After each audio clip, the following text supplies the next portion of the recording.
Steve Rosen, one of the co-founders, RockGodz. Yeah. Tell us when this whole idea came, because I know you've interviewed everybody. I've done over 4,000 interviews, but you probably beat me. Wow, I don't think I've done 4,000 interviews. I think I've done about 2,000 actually. Okay. But to be honest, this was Cindy's idea. She loved Cindy Landine. She loved music. She loved rock and roll. She grew up listening to music. I mean, it was important to her. She wanted to find a way to celebrate, maybe some of the people that maybe flew under the radar.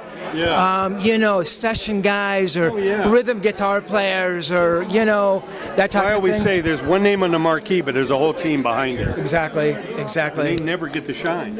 Exactly. And the worst thing is when the artist believes that it's all about them. Exactly right.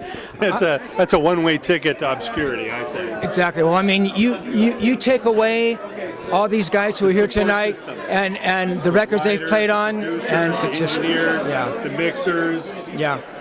So So what is this? We're going on 2009. 2009. And it's word of mouth, and people hear about it, and they understand the integrity and the focus behind it, and people donate their time and they're volunteering, and you're helping us out and getting the word out there, and we're getting some heavier musicians involved. I mean, there's some unbelievable players here tonight, and I'm honored to be part of it, man. That's awesome. Now, when you start doing your interviews, what was your angle? Who inspired you, and when you first got somebody in front of you, what kind of was your drive? To be honest, I can remember picking up an issue of Guitar Player magazine. This is probably 72 or 73, and I can remember specifically reading a Dickie Betts interview and thinking to myself, sisters. Exactly. I mean, youth is dumb and naive, right? You don't think you can't do things. So I thought, I can do that.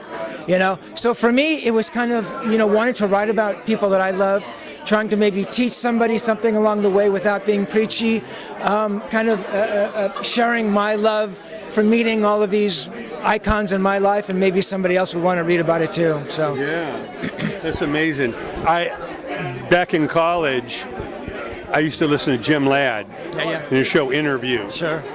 And I realized that I could have a slot on the college radio station. I said, I'm not just going to play music. I want to go interview people. So he kind of inspired me to go behind the music and start talking about the creative process and, how these incredible songs and albums and bands that changed all of our lives, how they came together. Yeah, exactly.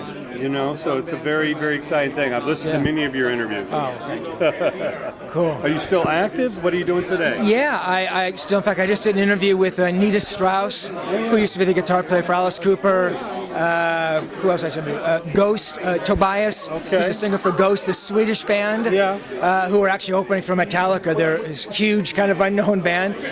But on the side, I also, for the last 3 years, I've been selling collectible guitar picks. Is that right? I have come into some pretty rare collections of guitar picks. I mean, guitar picks that belong, actually guitar picks that I was actually getting from the guys I was interviewing, David Gilmour and Paul Kossoff and Frank Zappa, and selling them on eBay.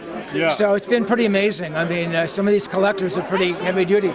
So anybody who's interested in guitar picks, go check out Spirit Nation on eBay and look up guitar picks. Fantastic. My plus. Steve, it's always great to see you.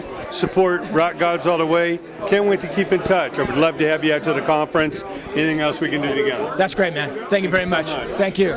Sorry to